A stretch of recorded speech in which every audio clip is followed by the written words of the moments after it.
ਇੱਕ ਪਕੌੜੇ ਵਾਲੇ ਦੀ ਦੁਕਾਨ ਤੇ ਲੱਗਦੀ ਸੀ ਹਜ਼ਾਰਾਂ ਦੀ ਭੀੜ ਦੇਖ ਕੇ ਇਨਕਮ ਟੈਕਸ ਵਾਲਿਆਂ ਨੂੰ ਹੋਇਆ ਸ਼ੱਕ। ਜਦੋਂ ਇਨਕਮ ਟੈਕਸ ਵਾਲਿਆਂ ਨੇ ਰੇਡ ਮਾਰੀ ਤਾਂ ਸਾਰੇ ਹੈਰਾਨ ਹੋ ਗਏ।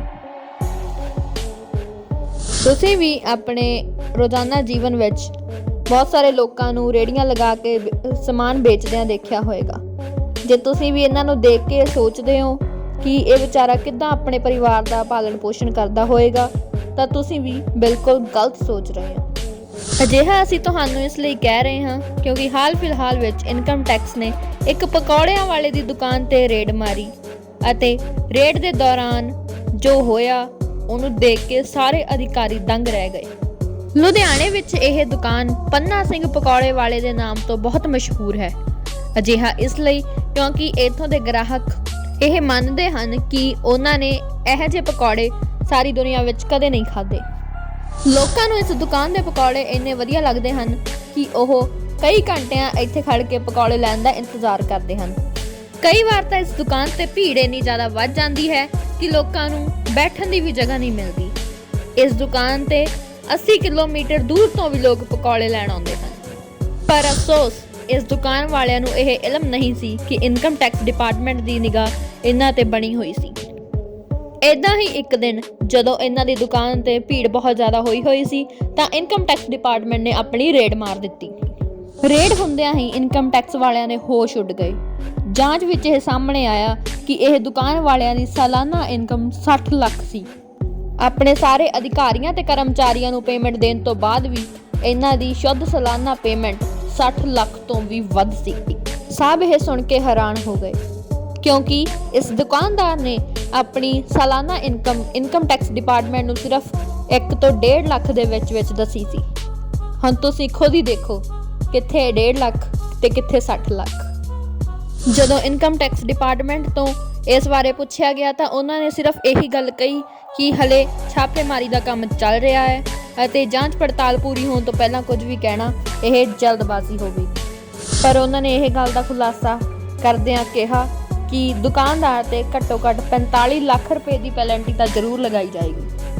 ਸੋ ਦੋਸਤੋ, ਅਸੀਂ ਜਿਹੜੇ ਸਟਰੀਟ ਫੂਡ ਵੈਂਡਰਸ ਨੂੰ ਦੇਖ ਕੇ ਸੋਚਦੇ ਹਾਂ ਕਿ ਇਹ ਕਿੰਨਾ ਕੁ ਕਮਾ ਲੈਂਦੇ ਹੋਣਗੇ, ਅਸਲ ਵਿੱਚ ਉਹ ਬਹੁਤ ਮੋਟੀ ਕਮਾਈ ਕਰਦੇ ਹਨ।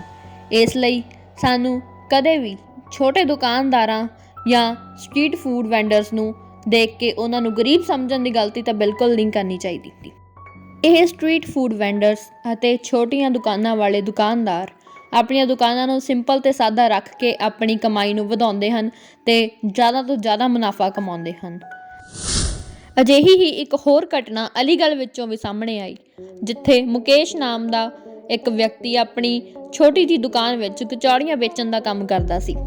ਮੁਕੇਸ਼ ਇਹ ਕਚੌੜੀ ਵੇਚਣ ਦਾ ਕੰਮ ਪਿਛਲੇ 10-12 ਸਾਲਾਂ ਤੋਂ ਕਰਦਾ ਹੁੰਦਾ ਸੀ। ਜਦੋਂ ਵਾਣਜੀਕਰ ਵਿਭਾਗ ਦੇ ਵਿੱਚ ਉਸ ਦੀ ਸ਼ਿਕਾਇਤ ਕੀਤੀ ਗਈ ਤਾਂ ਉਹਨਾਂ ਨੇ ਅਲੀਗੜ੍ਹ ਵਾਣਜੀਕਰਨ ਵਿਭਾਗ ਨੂੰ ਇਸ ਦੀ ਜਾਂਚ ਕਰਨ ਲਈ ਕਿਹਾ।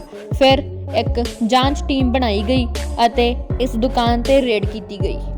ਪਹਿਲਾਂ ਤਾਂ ਮੁਕੇਸ਼ ਕੁਮਾਰ ਅਚਾਨਕ ਪਈ ਇਸ ਰੇਡ ਨੂੰ ਦੇਖ ਕੇ ਸਕ-ਪਕਾ ਗਿਆ, ਪਰ ਜਦੋਂ ਵਾਣਜੀਕਰਨ ਵਿਭਾਗ ਨੇ ਉਸ ਤੇ ਦਬਾਅ ਬਣਾਇਆ ਤਾਂ ਉਸ ਨੇ ਖੁਦ ਹੀ ਆਪਣੀ ਲੱਖਾਂ ਦੀ ਕਮਾਈ ਦੀ ਸੱਚਾਈ ਉਹਨਾਂ ਦੇ ਸਾਹਮਣੇ ਉਗਲ ਦਿੱਤੀ।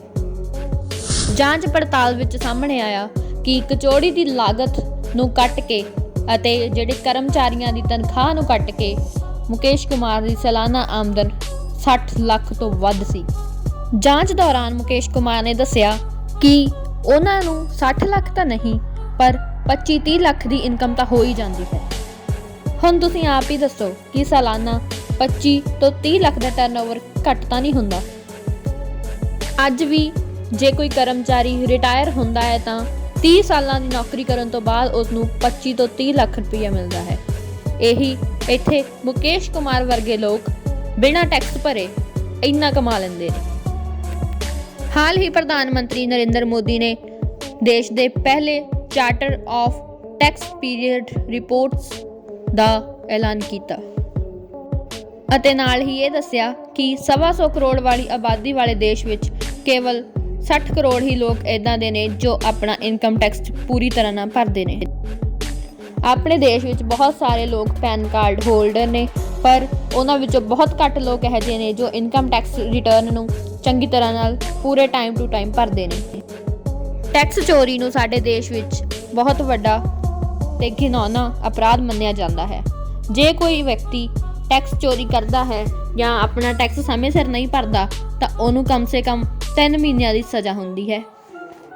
ਇਹ ਸਜ਼ਾ 3 ਮਹੀਨਿਆਂ ਤੋਂ ਲੈ ਕੇ 7 ਸਾਲ ਤੱਕ ਹੋ ਸਕਦੀ ਹੈ। ਇਸ ਤੋਂ ਇਲਾਵਾ ਅਜਿਹੇ ਵਿਅਕਤੀ ਨੂੰ ਜੁਰਮਾਨਾ ਵੀ ਲਗਾਇਆ ਜਾਂਦਾ ਹੈ। ਆਇਕਰ ਵਿਭਾਗ ਦੀ ਧਾਰਾ 276C ਦੇ ਤਹਿਤ ਜੇ ਕੋਈ ਵਿਅਕਤੀ 25 ਲੱਖ ਤੋਂ ਵੱਧ ਦਾ ਟੈਕਸ ਤੇ ਆਪਣੀ ਇਨਕਮ ਲੁਕਾਉਣ ਦੀ ਕੋਸ਼ਿਸ਼ ਕਰਦਾ ਹੈ ਤਾਂ ਉਸ ਨੂੰ 6 ਮਹੀਨਿਆਂ ਦੀ ਸਜ਼ਾ ਹੋ ਸਕਦੀ ਹੈ। ਪਰ ਜੇ ਕਿਸੇ ਵਿਅਕਤੀ ਦੀ ਇਨਕਮ 25 ਲੱਖ ਤੋਂ ਘੱਟ ਹੈ ਤਾਂ ਉਸ ਨੂੰ ਧਾਰਾ 276C2 ਦੇ ਤਹਿਤ ਕਮ ਸੇ ਕਮ 3 ਮਹੀਨਿਆਂ ਦੀ ਸਜ਼ਾ ਹੁੰਦੀ ਹੈ ਅਤੇ ਨਾਲ ਜੁਰਮਾਨਾ ਵੀ ਭਰਨਾ ਪੈਂਦਾ ਹੈ। ਆਇਕਰ ਵਿਭਾਗ ਦਾ ਇੱਕ ਰੂਲ ਹੈ ਕਿ ਹਰੇਕ ਦੋਸ਼ੀ ਨੂੰ ਆਪਣੀ ਸਫਾਈ ਰੱਖਣ ਦਾ ਮੌਕਾ ਦਿੱਤਾ ਜਾਂਦਾ ਹੈ। ਬਿਨਾਂ ਸਫਾਈ ਰੱਖੇ ਕਿਸੇ ਨੂੰ ਵੀ ਕਿਸੇ ਵੀ ਤਰ੍ਹਾਂ ਦਾ ਜੁਰਮਾਨਾ ਨਹੀਂ ਦਿੱਤਾ ਜਾਂਦਾ। ਸੋ ਦੋਸਤੋ, ਅਸੀਂ ਜਿਸ ਦੇਸ਼ ਵਿੱਚ ਇੰਨੇ ਸਾਲਾਂ ਤੋਂ ਰਹਿੰਦੇ ਆ ਰਹੇ ਹਾਂ ਅਤੇ ਆਪਣੀ ਕਮਾਈ ਕਰਦੇ ਹਾਂ, ਉਸ ਦੇ ਪ੍ਰਤੀ ਸਾਡਾ ਵੀ ਕੁਝ ਆਪਣਾ ਕਰਤੱਵ ਬਣਦਾ ਹੈ। ਸਾਨੂੰ ਆਪਣੇ ਇਨਕਮ ਟੈਕਸ ਅਤੇ ਬਾਕੀ ਸਾਰੇ ਟੈਕਸ ਸਮੇਂ ਤੋਂ ਸਮੇਂ ਭਰਨੇ ਚਾਹੀਦੇ ਹਨ ਤਾਂ ਕਿ ਸਾਡੀ ਆਉਣ ਵਾਲੀ ਜਨਰੇਸ਼ਨ ਤੇ ਅਸੀਂ ਇੱਕ ਚੰਗਾ ਜੀਵਨ ਜਿਉ ਸਕੀਏ। ਇਹ ਟੈਕਸ ਹੋਰ ਕਿਤੇ ਨਹੀਂ ਬਲਕਿ ਸਾਡੇ ਦੇਸ਼ ਦੇ ਕੰਮਾਂ ਵਿੱਚ ਹੀ ਲੱਗਦਾ ਹੈ। ਸਾਨੂੰ ਆਪਣੇ ਦੇਸ਼ ਲਈ ਇੰਨਾ ਕੁ ਤਾਂ ਜ਼ਿੰਮੇਵਾਰ ਹੋਣਾ ਹੀ ਚਾਹੀਦਾ ਹੈ ਅਤੇ ਇਹਨਾਂ ਲੋਕਾਂ ਦੀ ਤਰ੍ਹਾਂ ਗੈਰ ਜ਼ਿੰਮੇਵਾਰ ਤਾਂ ਬਿਲਕੁਲ ਨਹੀਂ ਹੋਣਾ ਚਾਹੀਦਾ। ਇਸ ਦੇ ਨਾਲ ਹੀ ਜੇ ਤੁਸੀਂ ਇੱਦਾਂ ਦੀਆਂ ਹੋਰ ਦਿਲਚਸਪ ਵੀਡੀਓ ਦੇਖਣਾ ਚਾਹੁੰਦੇ ਹੋ ਤਾਂ ਸਬਸਕ੍ਰਾਈਬ ਕਰੋ ਸਾਡਾ ਚੈਨਲ ਨੌਲੇਜ TV ਪੰਜਾਬ।